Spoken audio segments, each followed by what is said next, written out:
Dude. Dude. I'm Hell having of a day. day.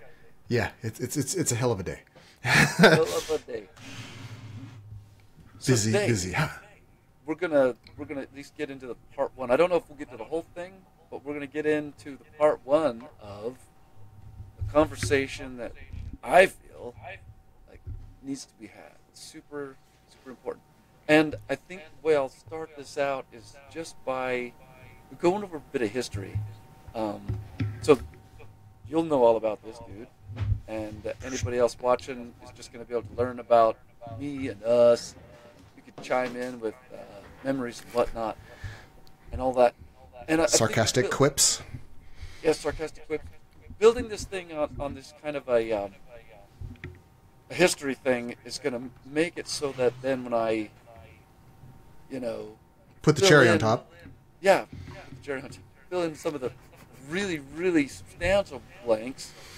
It will maybe be something of a huh or an aha, or maybe, I don't know how people can hear this, but Aha! it'll be kind of a thing because right now people watching this can see me on camera. They can see what I look like.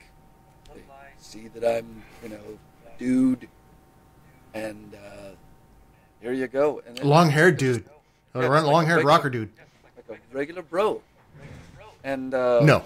this is where the conversation's gonna go. So, as we've probably alluded to many times before, and everybody knows, we're both from Portland, Oregon. Sean and myself. I actually grew up in Hence the a little accents. bit smaller town outside of Portland, but I consider P-Town my hometown, and I love that town. I really do. I'm so Me too. bummed to see it kind of going through some problems. But that's all towns. It's almost all towns. It's just all Sure. towns. And And with Oregon, and, Portland's always something. one of the key factors in my life that shaped my childhood and shaped my adulthood, and really doesn't shape much of my life anymore, but it's still a factor there hanging out because I have 9 brothers and sisters, 5 boys, 5 girls, mom and dad, all one marriage. Mom and dad made it. Nothing past says 50 years. Nothing says Mormon more than that. Yes, we were Catholic. Oh. No, just kidding. Sean was right. Raised Mormon, and so that was an enormous factor in my childhood, which I would consider to be, all things considered, but comparatively excellent. I had a great childhood. Cool. I could certainly think of situations were worse. Yes. So the big problem was, if you could call it a problem, and I probably would call it a problem, is that my dad was absolutely hung up on the Mormon Church, believed in it wholly, believed in it till the day he died, and it was on that day that he gave it up completely. If only that were true. Believed in it till the day he died. Insisted on everyone in the family holding to those beliefs and holding to those the behaviors that are integritous with that belief. So there you go. The upshot of that was I moved out at a pretty young age, again comparatively. Ran away from home when I was 16. Didn't stay gone very long, just overnight, before freezing to death in that park and going, okay, this is a crap idea. Trial run. Yeah. Borrowed a phone. This was before the days of cell phones, so the only way I could borrow a phone was to knock on somebody's door in Cedar City, Utah, and be like, hi, I need to borrow your phone. And they were, and the thing that blows my mind still to this day is that there were like 2 houses first who looked at me. And I had short hair back in those days. It was cropped, cut, because the whole reason I had run away from home is because my dad had cut my hair. Seriously, that was it. That was what Traumatic, though. Yeah, That's a triggered trauma. me from run away from home. So I don't look like a hoodlum. I'm just a kid, 16 years old. I didn't look 16. I looked younger. I was like, I need to borrow your phone. And one old lady was like, you need to go away right now before I call the police. Yeah. Okay. So I have fond memories of Cedar City, Utah. Truly, I do. I love that town. It's not a bad place, but that poor lady was traumatized by something. I have no what. Anyway, finally got somebody who was like, yeah, by all means, come in, use the phone. Called up Dad. Oh, sorry, Dad. I'm in Cedar City, ran away. So I had to eat some crow. I didn't mean to go in so long on that particular memory, but I think it just kind of hopefully that is spells out. a little indicative of Utah and of the times, because runaways in Utah are chronic because I think of the general oppression of Mormonism. I think and the family oppression in many ways, because when we were living there together, there were a lot of runaways in the news, and a lot of them hung out with us on the roof and downtown. On a per capita basis, I mean, when you're thinking about the population of a town, that is probably high. I mean, because hell, we used to hang out downtown Portland, and there would be runaways galore down there. But we're talking about a city with, how big is P-Town? The metro area is 500,000, right? Yeah, something like that. I don't know, somewhere right around there. Not small. Manti, Utah, Cedar City, Utah, we're talking 2,000, maybe 3,000 people on a good year.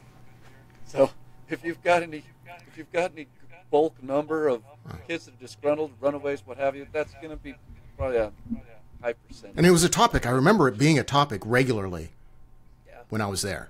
It came up a lot, enough that I noticed. Since I wasn't from that area, I noticed that when the topic came up. Are you hearing all that stuff? I apologize. Go ahead. No worries. So, went back home, obviously, like you do. Stayed for another 6 months, and then I was offered a gig, a musical gig, an actual pay-in musical gig, and I left home. And that was it. I shouldn't say that was it, because there was a period, 2 or 3 years later, when I actually did technically, if you want to get downright technical, did move back home. But it was only after Mom and Dad had actually moved out, and we were house sitting. So you didn't move back home, you moved into their house while they were gone. And funnily enough, even while we were house sitting, we had a visit from Dad, who, when he came in and saw us house sitting, saw us how we were sitting the house, decided that he no longer needed us to house sit, that he would rather have the house sit unoccupied. And I think that had to do with Sean being there with his satanic books. They did not like me. I have come to realize quite clearly I am not safe space for many people. So I apologize for the inconvenience that I made for you on I know many occasions. But I do not apologize for making them uncomfortable. I hope I made their skin crawl. Yeah, I'm sure you did, and you don't need to apologize for anything like that. Having you as a friend in my life was far more rewarding, short-term and long-term, than anything that there was, having to be in terms of sacrifice. Anyway, I don't want to demonize my dad here. That's going to be something else for other people to do, because we're just talking about what I experienced as a child and a teenager, and right. It wasn't horrible, and I was definitely a little shit. I had my shitty moments. I didn't like getting my hair cut, though. That was something that I wanted to have long hair. Just a thing. I wanted to have long hair. So, when I did move out of the house, I started growing my hair out, and I never cut it since. Never. So, this whole conversation is really going to be, quite frankly, if nothing else, it's going to be instructive for any parents out there who have children, and they're going, okay, so how can I, shape my child into this whatever kind of shape of a person you want to shape them into. Here, this conversation is really going to involve a possible do's and don'ts, and that's the most I can tell you, because fingers crossed. I don't have children. I don't have a single biological child of my own that we know of. Neither do I. Me either. Raised a lot of them, though. Yeah. Poorly myself. With all that said, there you go. Moved out of the house. I went through a about a 3-year depression, and I was prone to depression already.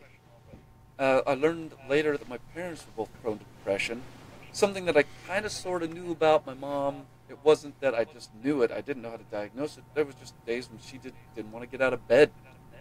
And I thought, well, maybe she had a late night, or maybe she was feeling not well, whatever the case was. Learned later that was depression. Dad was also prone to depression, but he covered it up very stoically, like you do. And he had his moments. I wasn't there for any of those. But I was because you got out.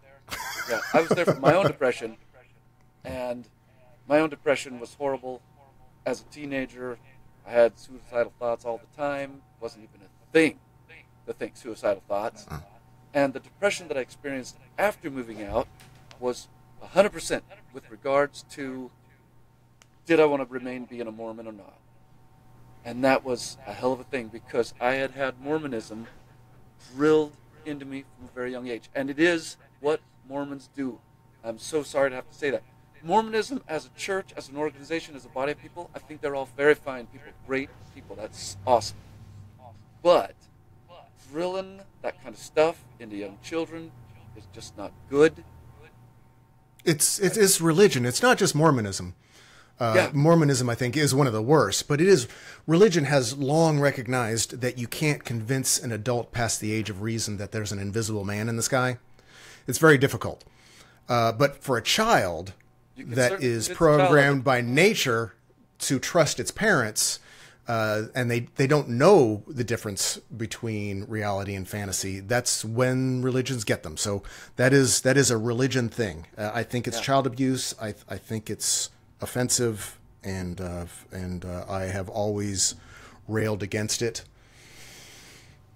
So always. even after I managed to get myself out of the Mormon Church, and by say managed, I'll tell you that there is so much group follow-up, what do you call it? Manipulation. They're calling you all the time. They're stopping by. They're knocking on the door. The missionaries come over. I've seen you at church, And then they do gang techniques, where they pressure you, they threaten you, they will threaten to take away support, all the stuff that gangs do. It's just another gang. Just like Jehovah's Witnesses and Scientologists, you're going to get the same basic manipulative crap out of them. And probably, I would probably dare say, I don't know for sure on this, but I would say that it's probably not to the volume of Jehovah's Witnesses and Mormons. And if I'm correct about that, then all I can say is I really feel bad for Jehovah's Witnesses, and I feel horrible for Scientologists, because what I went through was utter hell, and it made me want to freaking do this shit. Okay? So, at the end of that 3-year period, I had kind of adjusted myself to being a decently happy person. I had been with a girl, my very first love, lost my virginity at 19, and this girl was awesome. I was horrible to her. I was total shit.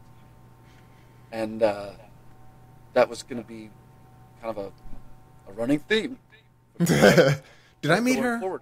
Because I was always in a nightclub playing gigs. There were always chicks coming, stepping to me. Some of them were even hot. Happens, and, here and there. Yeah. It's like I always said, you could be as ugly as a freaking toad. If you play guitar in a band, you're going to have hot chicks stepping to you, wanting to, Yep. throwing their panties at you, brassieres, whatever, crumpled up notes written on the napkins, and want to fuck your brains out. All that. You can always find the groupies.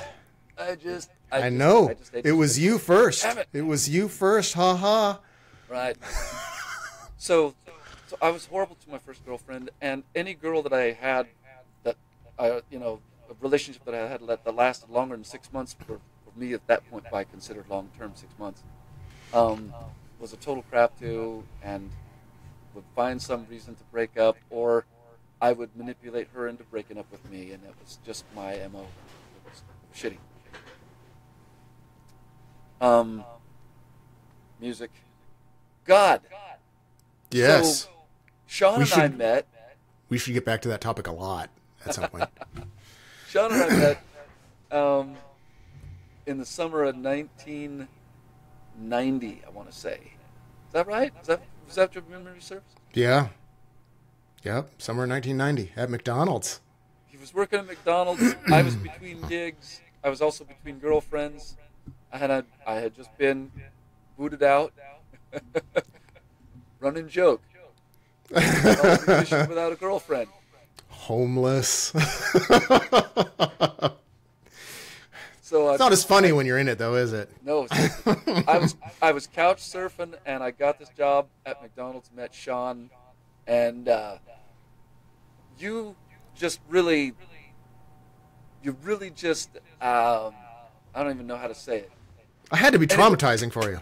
You hit it up. We hit it off immediately in terms of the buddy bro thing, and it just Dungeons and Dragons was the big part. D&D, and it we never looked back. It was really just a really cool friendship for me, particularly. I had never had a friendship like that, and I'd had plenty of I had not either. friends. You were charisma incarnate when I first saw you. You're like 8 feet tall with giant blonde hair.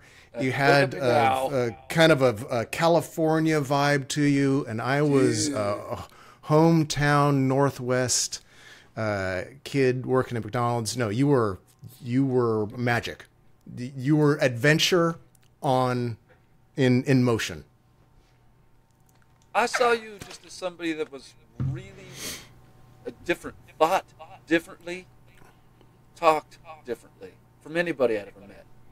And that was just hugely refreshing. So Sean got me into working out. And frankly, it was a huge thing for me because yeah, I have questions about this. Sure.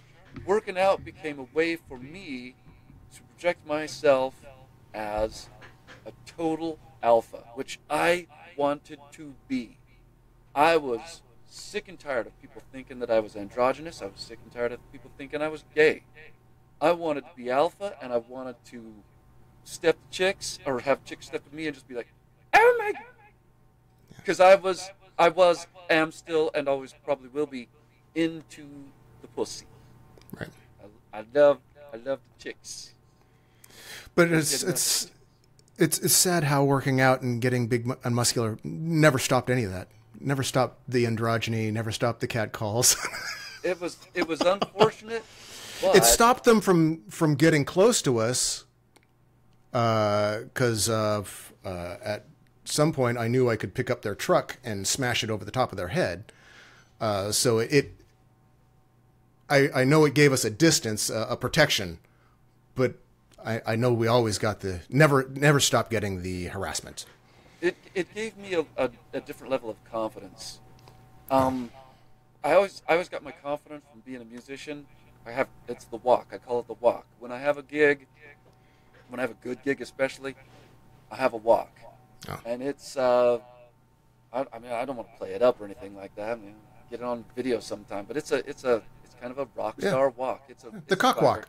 Yeah. It's a definite swagger. If you got your guitar in its gig bag slung over your shoulder, You're in your place of power. Yeah, I totally get it. Yeah. I walk into the club. It's my cat box. I own it. I'd mark my territory. It's all. This is how I operated back in those 20s days. So. And all very shallow. Was never a way to make a ton of money, and I struggled financially all my life. Almost all of my life, I struggled financially, and it was. I don't want to make any excuses about that because it was just me.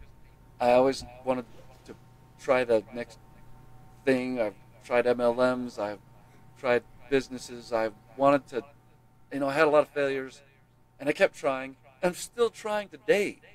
You and billions of other people. Yeah. So don't feel too bad about it. What I never did do was, in any scalable way, was college. And I kind of lived to regret that, but I was doing music.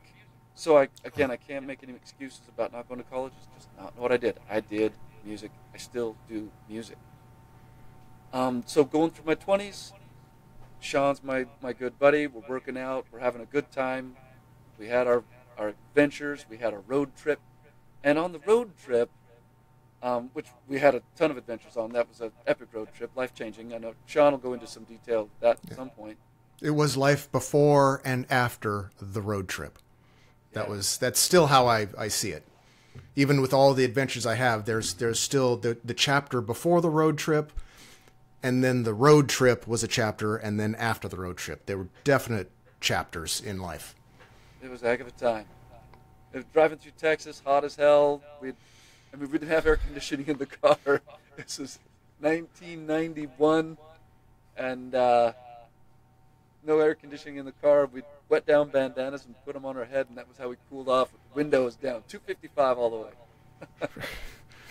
Rickety Toyota SR5.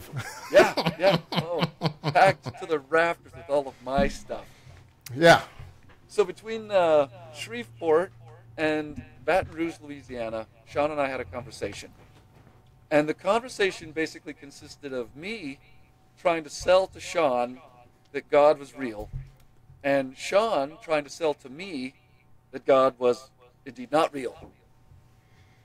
I was already out of the Mormon church. That wasn't a thing. I knew it wasn't Mormon. I knew that Joseph Smith wasn't a real prophet, so that wasn't a problem. That was obvious, not even a question.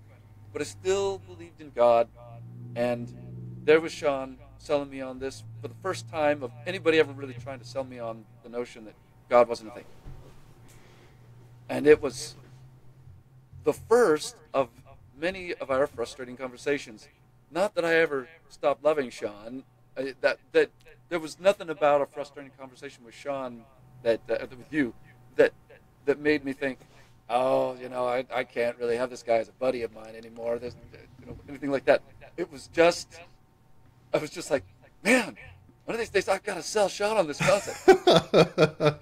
I think you were arguing against yourself. You already had doubts. The fact that you were having the conversation, or that you even wanted me as a friend, most people that don't have doubts or that are still in it, I'm a threat to. That's why I'm dangerous space, and you were drawn to it. You were drawn to it. So you were already trying to test yourself. So what I was really dealing with, and I wasn't at all ready to admit this in 1991, but I sure did finally come to it when I hit the age of about 29 or 30, was that I was extremely, extremely, deeply, passionately pissed off at God. Very mad. Horribly mad. As you should be. As you should have been. And what that gradually morphed into was, if there is a God, I'm going to bitch slap that mother. And then I finally graduated into, there just really can't be a God. But if there is one, then I'm going to bitch slap him.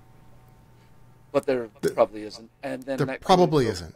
A very strict atheism for a few years, and kind of tapered off to agnosticism, although I really don't consider there to be a material difference between the two.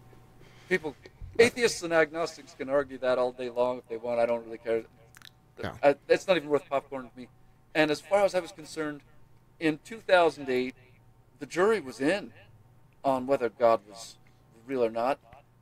When I say or whether jury, you needed to worry. I'm talking about the internet jury. There was people on the Christian side and on the theist side going, God, God, God, God. And there was very smart people. Who were the big skeptics back in those days? The Four Horsemen of. I'm talking about YouTubers though, like Fake Sagan. You remember the Amazing Fake Atheist. Sagan? I remember The Fake Amazing Sagan. Atheist. I remember all the Peach. Their issues. Yeah, there was hundreds. I followed them all. Yeah. Me. Us. You. Yeah. And me. And yeah. the atheist. Yeah. And as far as I was concerned, it was just like, no more. Even discussions between atheists and Christians was not even worth popcorn anymore, because it was just like, there was just nothing they could say. Same circular arguments, just sucked. Yeah. I felt bad for them, frankly. I felt like a pistol whipping a blind kid. So, that's out of Tropic Thunder. Oh, okay. Okay. Fine. Where did that one come from? Okay. I'm usually on the lines, but that one Tropic went Thunder, such a brilliant movie, and Yes. and it was probably one of the last of the movies that could never be made today. Yeah. Yep. There's been a handful of good movies that have come out over the last 40 years that could not be made today. Blazing Saddles, Yeah. and I think Tropic Thunder was the last of them. I think something could still be made, but You think somebody's going to get away with blackface in this culture? Not right now. yeah, I think they would if they leaned into it. But it's the intent, it's the reason Man. for it. It's They would really have to lean into it. And, Yeah. And Seth Rogen, I think, could probably pull something off. well, I'd like to see that. So I was very, very, very pissed at God, and I went through my atheist journey, and on the outside of it, I came to this notion that I wanted to live forever, if that was possible. I sort of still feel that way today, although I don't hold out as much hope for it now as I used to, and I don't know how much that faith in the notion of living forever really serves me. But I do hope that maybe someday, in 50 million years, I'll be somewhere still doing something. Still somewhere, still doing something. As long as you want to. As long as I want to. Yeah. Again, I don't know if that'll be the case. I love to learn, and I still consider myself learning every day. I do my best, and I fancy that if there was any single God that I could bow myself down to, that I would have to be subject to, it would be that God of the gaps, that God that is my own ignorance, what I don't know, which is vast. That is a huge universe out there that I don't know. That is the God. I bowed to it because I don't know. How are you supposed to stand up and not salute what you don't know? I think that what you don't know will pistol whip you whether you like it or not. Or just accept it. In my mind, I'm going, bow down to the God of ignorance. Somehow. Well, it's not that I'm worshiping. It's not that I'm worshiping Right. ignorance. Right. I'm just going. I have to be subject to what I don't know. Yes. Certainty lends itself to a, possible hubris, which I don't even want to say is a bad thing. Hubris over certainty. But just certainty in itself could, maybe lead you to bad things if you're not careful. So just watch it. Yeah. There's a lot of bad people that are certain about a lot of bad things. So how'd I do on basically talking about my life? Where I'm at right now, just real quick. I have a job that I like. It's a highly specialized job, so it's the kind of job that you don't go to college to get. I make middle-class wages, so I have a middle-class lifestyle, and I still play gigs like crazy. So my work week is easily 60 hours, between 40 hours on a job and maybe 20 hours a week of the gigs throughout the day, throughout the week. There's my middle-class lifestyle. Still don't have money figured out yet, although I'm making strides. most people do not. We are not alone. Yeah. And in terms of that, I'm probably very blessed because I have not been completely smacked hard by the Biden economy. You think And I know the Biden economy's bad? I'm going to choose not to argue politics and economics on this podcast. Oh, on this. Well, it's not that we have. There's plenty of time to argue, but I don't know that there's any argument over that the economy has gone to complete crap. No, the economy is awesome. Billionaires are making billions and billions more. Billionaires. No, the economy. You look at the stocks, they're all up. Economy is doing great. The workers are being crushed, which is like I was saying, I don't want to argue capitalism or the economy or Biden over Trump or who had better ideas. And I hope I don't ever have to argue over who had better ideas, Biden or Trump. Because I don't like either of them. I don't like either of them. But the economy is great. I need to push back on the stocks. Though. They're not up. Stocks are not kicking right now. Compared to what they were under Trump? Yeah. No, they're all up. They're up. It's all right. Let's not argue Looking at the graphs right capitalism. here, dude. Yeah. Nope. Okay. In a terrible economy, billionaires are still making billions. Yeah. Okay. So the problem they've isn't got if billionaires are making billionaires and everybody else is suffering, the problem isn't the economy. Huh. The problem is the billionaires. Well, that comes back to the whole concept of wealth being kind of a finite thing. That's a rabbit hole. We will have podcast after podcast after podcast arguing. I promise. Cool. We can go around in circles with that. One of the cool things about this whole conversation that we're having today is that it will hopefully kind of spell out the genesis of at least some of my ideas, and as we fill in some of the blanks on our history, Sean's ideas as well. And it does kind of lend itself to a little bit of an epiphany in that when you do find out what any particular person has been through, you're going to have some idea, at least hopefully a better idea, of the genesis of their ideas, the genesis of their values, why they think the way they do. And if you find yourself at total odds with somebody, where you're going like, where do you get that idea? Well, this is where you get it. Yeah, there's always reasons. So how do I do it's usually trauma. Is there some blanks you want to fill in? Did I cover? I mean, I kind of skimmed over the 20s and definitely skimmed over the 30s, but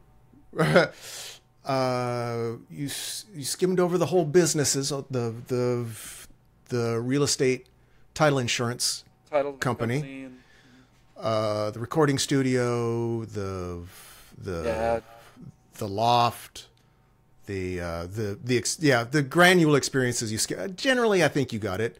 We met at McDonald's. You got a gig in Florida, and I quit my job. I mutilated my car by bolting a wooden rack onto the top of it.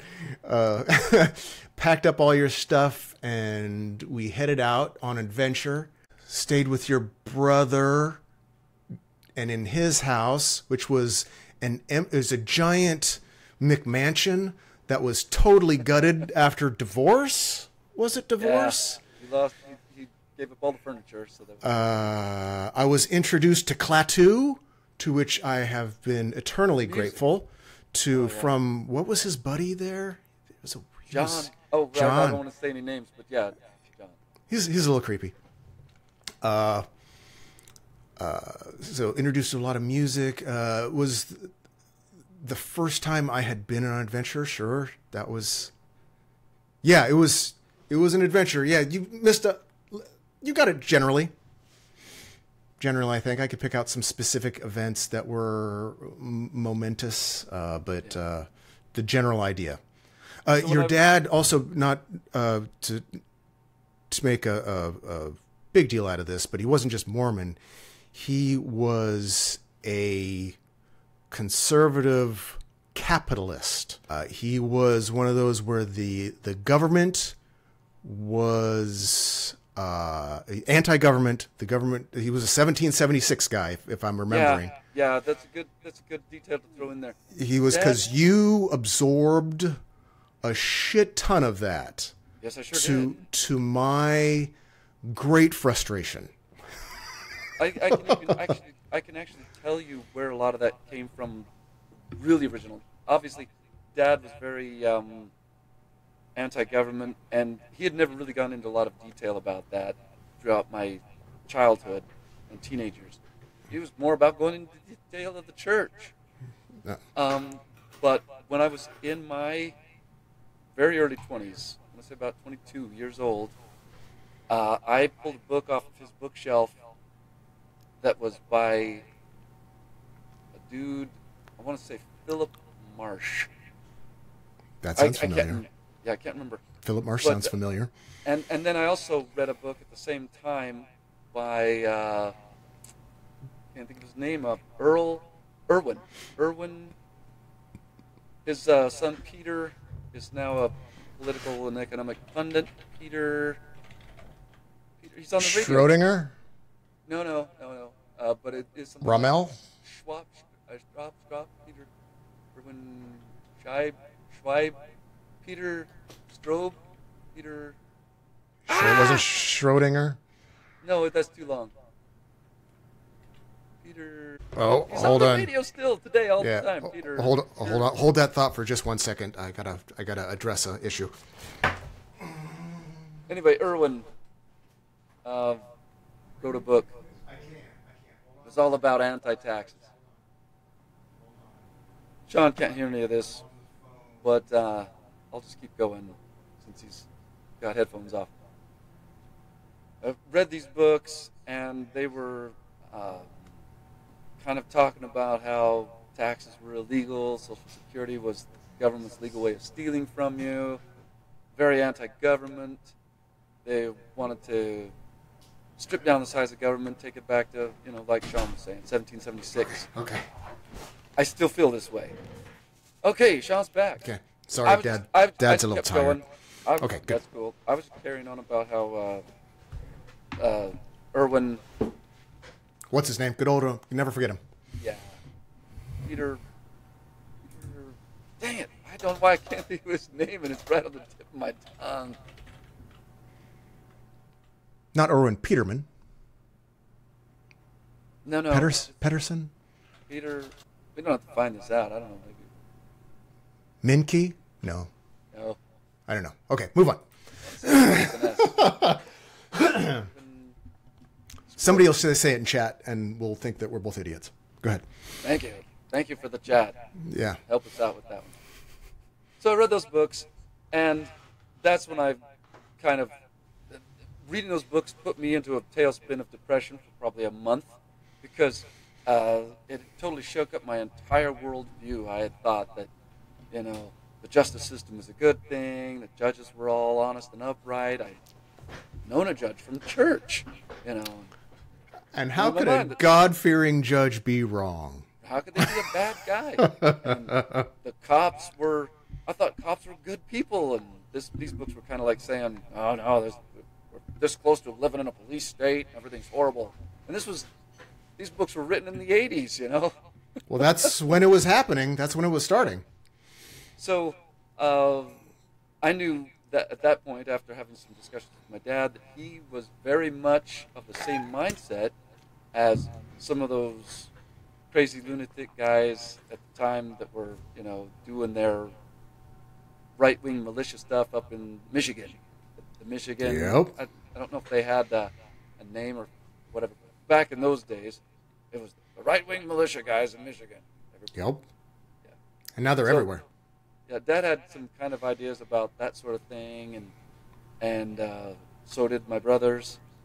So it was very much far right wing. You were far right wing. They were could possibly far right wing. I would want to say that there's definite caveats to that. Sure, well, as with everything. While I've never been a huge fan of the welfare state, and by never I mean absolutely never. If there was one thing that Dad bred in me, it was that you're going to stand up and you're going to take care of your damn self, and you're going to be responsible for your damn self, and you're not going to rely on handouts ever. Just don't. So there you go. I don't. Never did. Even while I was. And we will go around and around about it. Yeah. Also, I think there is a stigma of racism to the far right, and it's so easy for somebody to step up in front of a camera or step up in front of a group of people and say, I don't have a racist bone in my body or anything like that, and you go, yeah. And to that, all I can really say is racist is as racist does. Yeah. I do make a distinction, and I am nuanced about it. I do generalize a lot. But my statement is that right-wing Christian Americans aren't all racist. But a lot of racists are right-wing Christian. Dig. And there's far less racists in left-wing atheism. Generalizations, but generally there's more racism on the right wing, conservative, patriot, that kind of thing, versus left wing, socialist. They have other issues, but racism is the right has to own it, and the left has to own their shit too. So I'm not. But I get it. I've been known to call out racism when I see it, and I don't stand for it. Good. In conversation, in regular conversation between people, you know. I've never, when I say you were raised right-wing extremist, Mormon, white, Christian, right-wing, anti-government extremist, I kind of know why, but I'm generally shocked every time I don't see you in a camouflage vest storming the Capitol. That kind of thing. But that's not you. You're right-wing conservative capitalist. You didn't attach yourself to the white superior, the white nationalism.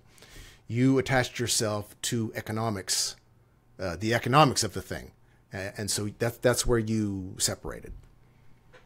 So, with all this history down, and I've got about maybe 10 more minutes before I've got to bail, I'm going to now... Oh, this really is a part one. Okay. I was going to say I can fill in the blanks, or I can save it to next time. However you want to go. I'm in it for the ride. Let's go there.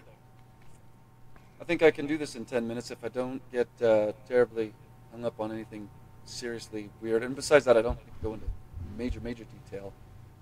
But here's the thing. So you've got my history, you've kind of got a general overall, a 30,000-foot view of my childhood and my teenage years and upbringing, and I'm prone to depression. So right now, in current year, and current year is 2023, so we'll just say 2023, there is an enormous kerfuffle about grooming kids. And in particular, there's an enormous kerfuffle about whether or not there should be gender-affirming care for children. In particular, irreversible surgeries. Right. But even if you want to just go to the other, which would be hormones, which may or may not have either long-term effects or even permanent effects on how a young child develops into adulthood. There's huge. And the people who are arguing for this on both sides have got very entrenched ideas. Yeah. So here I am. I'm 54 years old. I graduated in 1987. And I went to grade school during the 70s. Traumatic all by itself. I am a living, breathing, walking, talking argument. I mean, I personally am. I don't make this argument myself, but I am an argument for gender-affirming care for minors. That's not easy to say. It's horrible. And I got to plug in my laptop real quick. But I'm just going to keep talking. Okay. And let me tell you why I say that I'm that argument. Because it's not something that I would just sit there and say, oh yeah, if your kid calls himself transgender, you should definitely hook him up with some hormones right now. Get him on that testosterone blocker because, holy crap, it's going to just make everything perfect for them. I would not say that. Here's what I would say. I would say that if in my grade school years I'd had a single teacher who could have looked at me and identified what I was going through, and I'm not saying that they could have because I hid it so well. But there's a reason that I hid it well. Mormon Remember church. my dad? Yeah. Yeah. You see, Mormonism has got very defined gender roles, and there was absolutely no effing way I was ever going to be able to tell my dad as a kid what I was going through. And I can tell you exactly right now what I was going through. And I'll tell you, this is for all of the listeners out there. This is exactly what is not being said out there. Here you go. At night, I'd go to sleep. As a kid, 2, 3, 4 years old, I would go to sleep, and I would dream my true gender. My true gender, which was female. I would dream it. I would wake up in the morning and be completely dysphoric about reality. I was like, what is real? Are the dreams real, or is this real? I couldn't figure it out. I was probably 5 years old before I could differentiate between what I dreamt at night and what I was living through in my day. It was so mind-boggling. At 5 years old, you already I knew. was cross-dressing with my sisters. And I was so glad to have 2 sisters who were kind of open to that. One in particular, Meg, who was close to my age. She was only 4 years old. She did not understand what I was going through, but she had no idea. She wasn't dysphoric. Yeah. She probably didn't. She was no idea and didn't care. She was just dressing up. We would play house, and we were all the girls. And I was just trying to figure it out. And frankly, it was the happiest I ever was. I was never found out by my parents for this. This was something they just had, as far as I know, they had no idea. In 2015, when I came out to them, I totally blindsided them with all of this crap. And Dad died a year later, still wishing that I hadn't told him. Seriously, he wished I hadn't told him. That doesn't surprise me at all, and it breaks my heart for you. It's all okay. That had to. We move on with things. Yeah. So at 8 years old in the Mormon church, you get baptized, and that's when you decide for sure that you're going to be a Mormon for the rest of your life, and live a perfect life and everything else. And I knew because at at 8 years old, you know. I knew at that time that cross-dressing was not good, and that I had to be like, I had to make a decision that I was going to be a boy. And I hated it, because at 8 years old, I still dreamed every night that I had no wang. Could not stop. It was just a thing. I dreamt. So, if parents out there, here you go. This is your test for your children. If your child is playing with Barbie dolls, not a thing. If your little boy is playing with Barbie dolls, not a thing. If your little boy is dressing up as a girl, not a thing. If your little boy comes to you and says, I dream of being a girl at night, you got to ask him one question.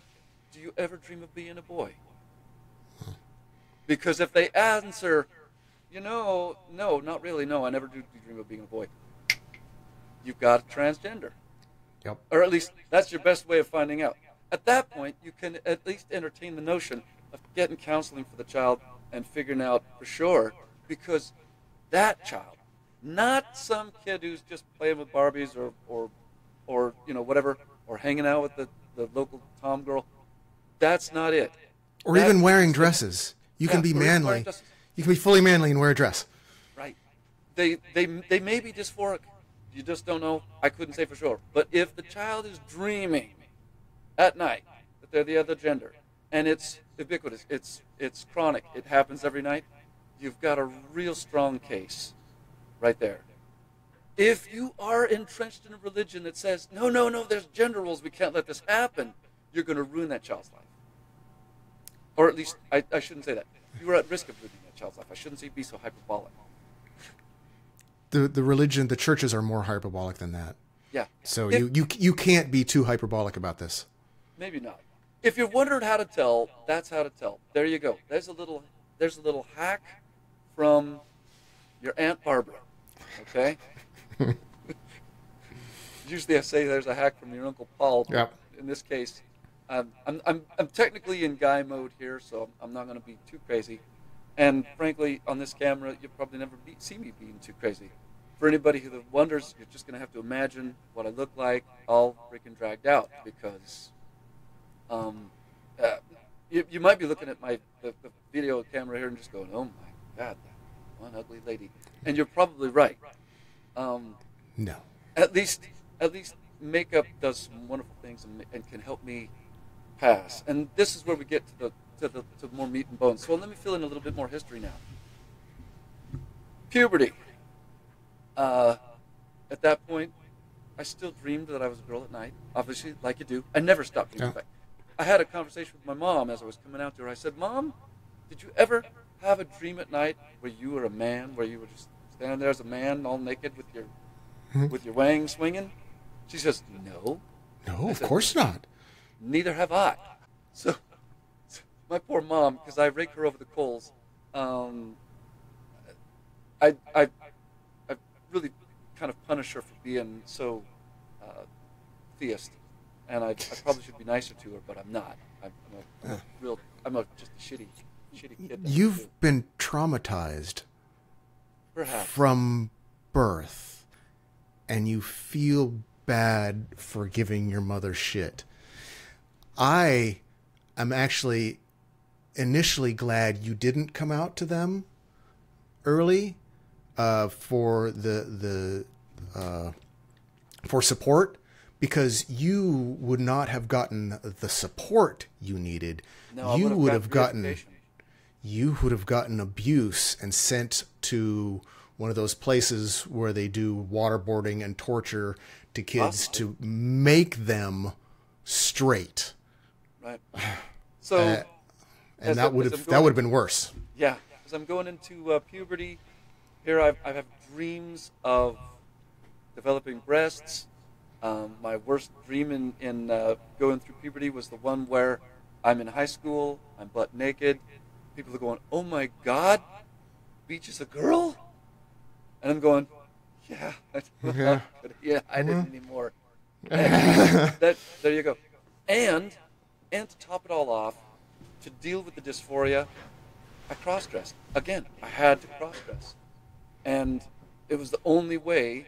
Those moments of cross-dressing, which was done very difficultly because, house was full of people all the time. So in the privacy of my own room, able to cross-dress a little bit, hour or two a day, maybe if I was lucky, was the only time that I could feel comfortable in my own skin while I was awake. And that was it. I managed to get through high school. I don't know how you don't do drugs and other stuff. I would have been violent. Yeah, the other thing during puberty was that I had, in addition to the suicidal thoughts, I had thoughts of castrating myself. I said, well, you know what? If I just cut this thing off, at least I wouldn't have that down there. At least there wouldn't be that. Because I really, really hated my wang. And even still to this day, I have a love-hate relationship with it. It's my sex tool. So I'm like going, well, at least I can get it on with chicks, and I do like chicks. Just in case my girlfriend ever sees this too, I've got to say I love my girlfriend. She is the love of my life. We've been together now for 6 years. She's absolutely fantastic, and I have never had any problem at all with my head turning towards other chicks, looking around, or anything like that, which was a problem that I had all throughout my life. So I was saying some girl, I'd be seeing some girl, and well, like the meme. Yeah, that was me. I was the guy in the meme. Okay, so cross-dressed all through puberty, going into high school, it got worse. When I got to the first girl that I've lived with and whatnot, should have come out to her, didn't. She had to have known I was wearing her clothes during the day. I don't know how she couldn't have. Maybe she didn't. But anyway, there you go. I cross-dressed all my life.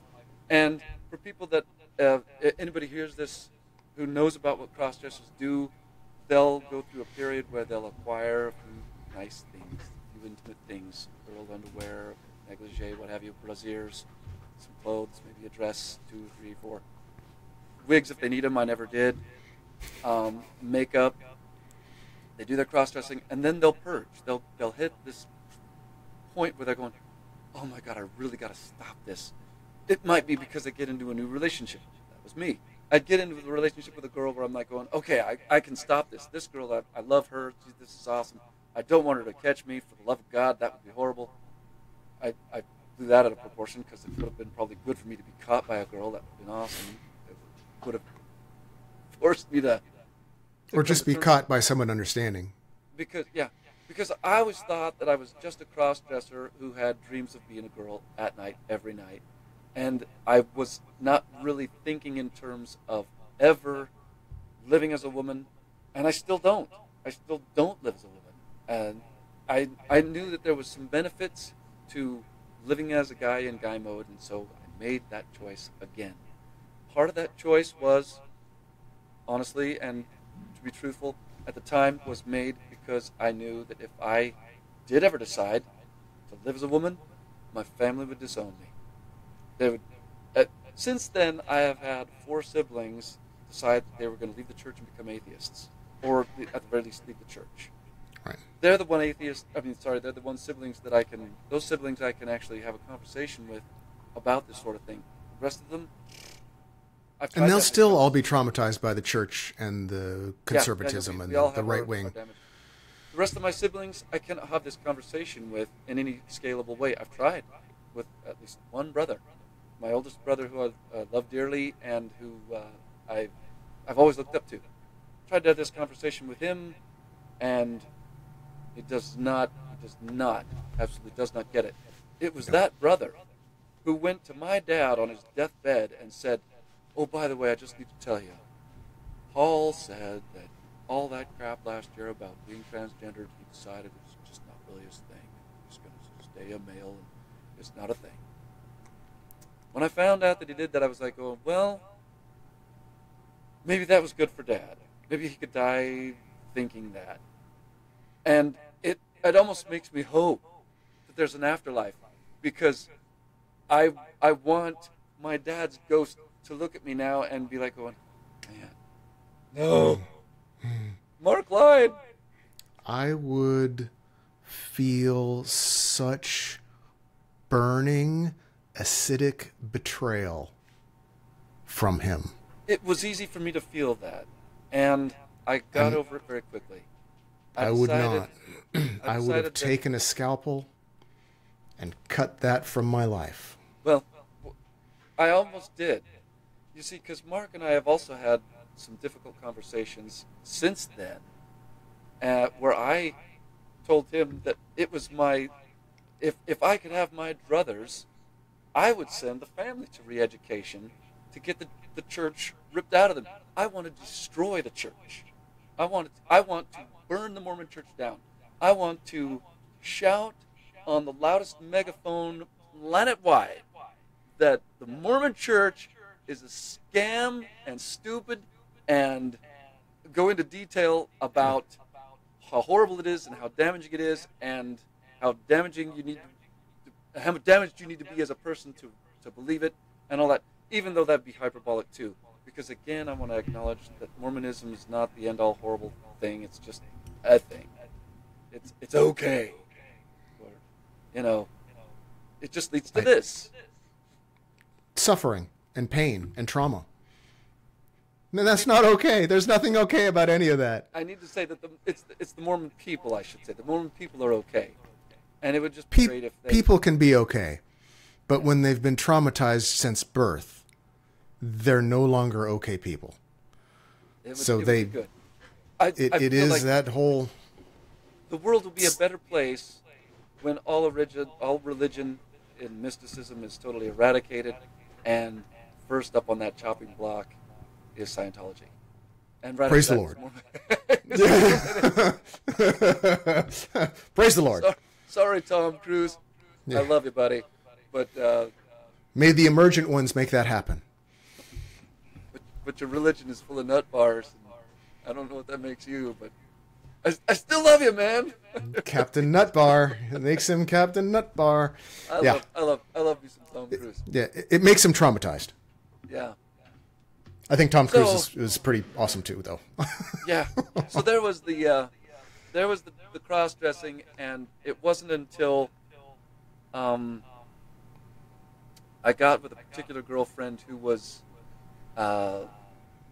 once again, I thought she was just the most amazing thing. She was probably one of the hotter girls that I ever dated in my life, but she was absolutely batshit crazy and borderline personality disorder. God love her.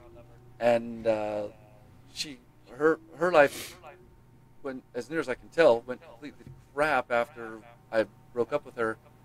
And I tried to just tell her what I was going through, and she raked me over the coals for that. She was the first girl. And so basically what happened after that relationship was I decided, okay, so I will not have a single I will not have another relationship with a girl ever unless I come out to her first. I'm going to do that much. And, For your own sanity, I think that's a good idea. And so there you go. I had a handful of very, very short-term relationships with girls that didn't get sexual between her and the girl that I'm with now. And I never came out to them because it was like going... Because it was a mask. I didn't want to. Yeah. So I didn't let myself take them to the sack. Right. And with the girl I'm with now, I did. I wanted her badly, and I knew that I wanted to tell her. So I told her, and she went through about a 3-week period of adjustment because she was not just thrilled by the notion off the bat. She is a Christian. I date a Christian.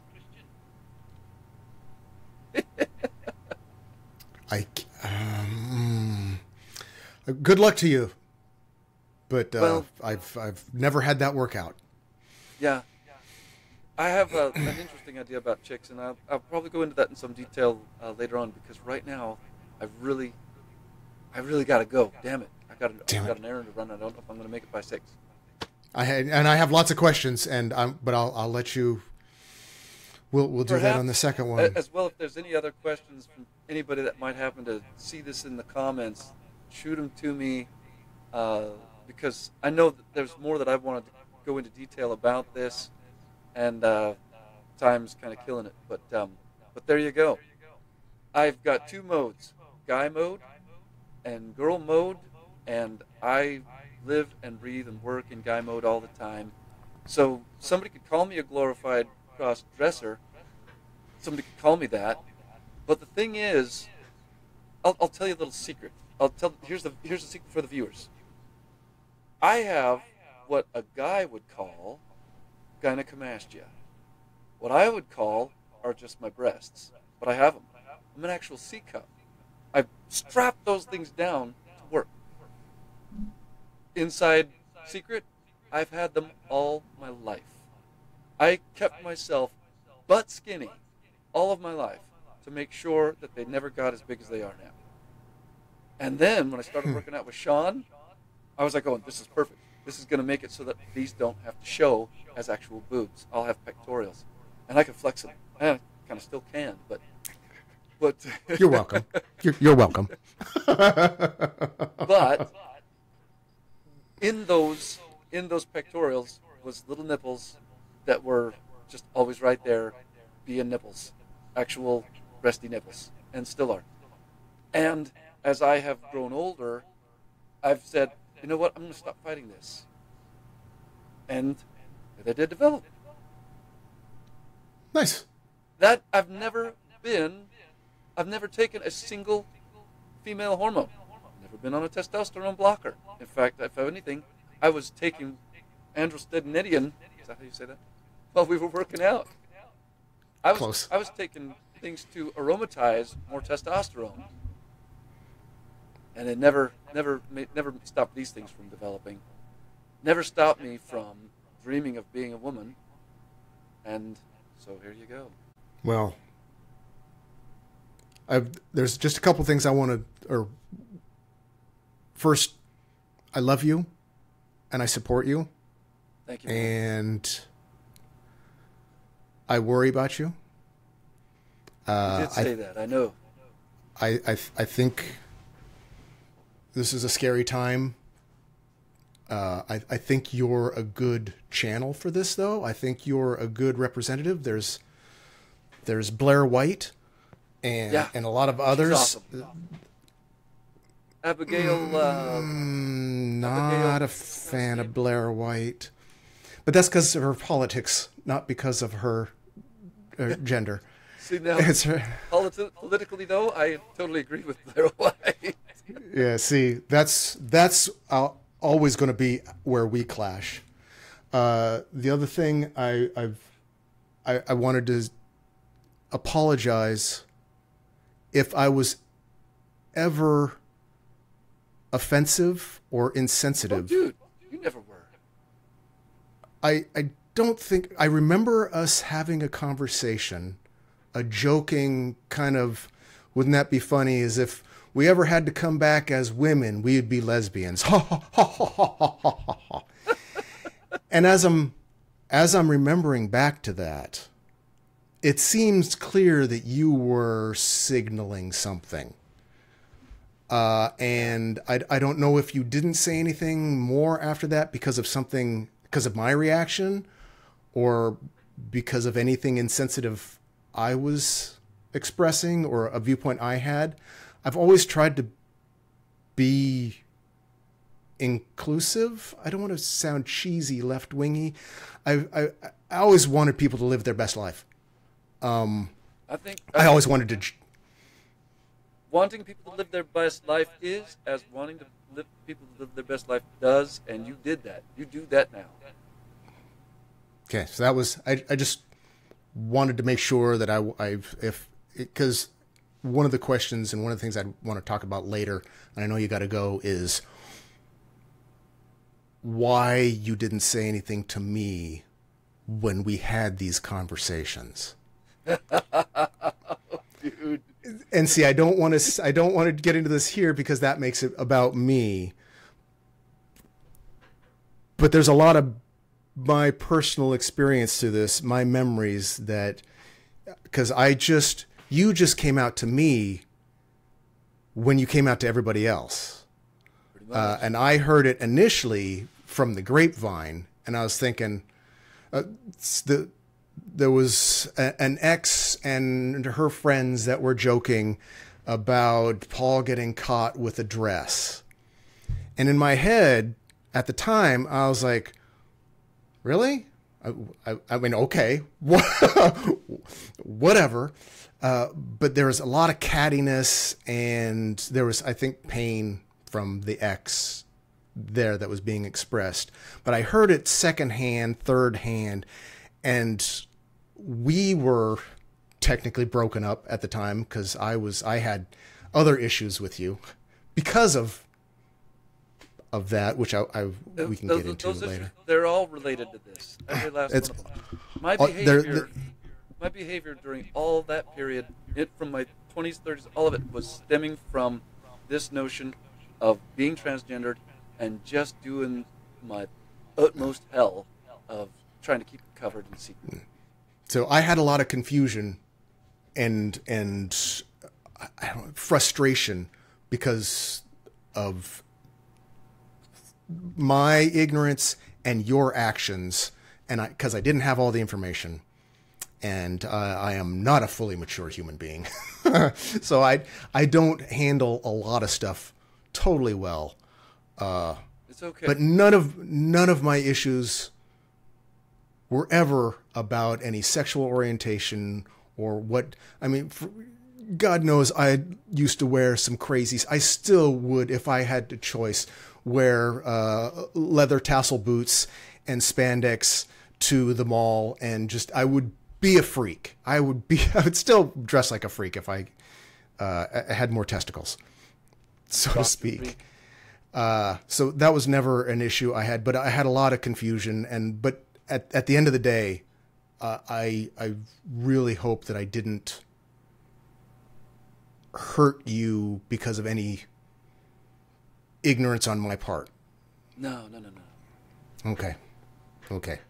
That was a big concern of mine. If I'm going to be a dick, I want to be a dick on purpose and not accidentally. No. Yeah, that was generally the two things. I know we're going to have to talk about this a lot more, or I hope we're going to talk about this a lot more. I'd like to talk about economy a lot less, politics a lot less, but it all comes into it.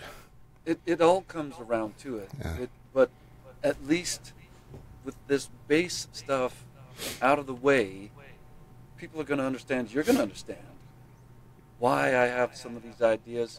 And we're going to, at that point, then be able to better sell our viewpoint to somebody else, if that is our intention, which it by all means is. My intention is to sell my viewpoints. At the very least, put my ideas out there and let people judge for themselves. Yeah. Well, we didn't get our viewpoints by accident. They're not arbitrary. That's right. I like to think the both of us, although I'm going to give you a little stare, have got our opinions based on how we arrived there and not by how somebody told us to arrive there. Which I see too many people doing. Again, particularly in politics. Well, it's an interesting thing. You remember the old parable about the 6 blind men trying to figure out what the elephant was? Roughly. The 6 blind men are looking around at the elephant, and one of them's sure that he's touching a tree, and one is sure that he's touching a piece of rope, and one of them is sure that he's touching a piece of leather, and one is sure that he's, touching on a hose, and probably many other things. Every one of those blind men, for sure, that what they believed was self-evident. So a lot of times we're going to come at our belief system, our value system, how we see things, and we're just going to think, this is totally self-evident. Huh. And the way we can break out from that is to just entertain that notion of another universe where what that other person is saying is actually true. You're going, I see that this is my universe, and I see it, and I don't want to try to make it sound like it's more multiverse than it is, because we're not talking about that. It's just how it is. But if I'm living in a world where I'm just going to reach out for one here real quick, since it's such an appropriate time for it. If I'm living in a world where I don't believe there is any what's the word? Oh my God. Apartheid being committed by the Israelis on the Palestinians. If I'm living in that world where I believe that, right? And then I hear somebody saying there's Israelis committing apartheid on Palestinians, I'm going to have to go, okay, let me just imagine that universe, for that world for a second, and imagine the implications of that world and what it would be like in that world if that were true. Oh. And that way I can go, okay, so what would that world look like? What would be the socioeconomic, political issues of that world? And that way I don't have to be completely blindsided when Hamas airdrops across the border out of the Gaza Strip and into Israel or whatever country you want, and starts committing atrocities. There can be some certain sense made of that.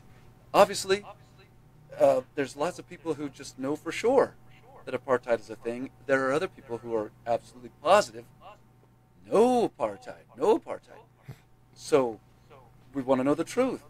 And the only way that we can know the truth is to really not just delve into what's going on and talk and ask people, maybe even travel to the location, which I'm game to do. But we also need to just entertain what that world would look like. What does that world look like where there is apartheid? Okay, that's a world. And what does that world look like where there is not apartheid? Oh, that's a world too.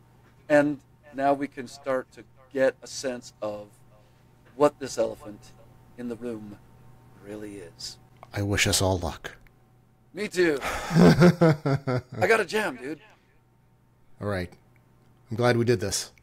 Me too. I don't feel like I've got anything off my chest. Nope.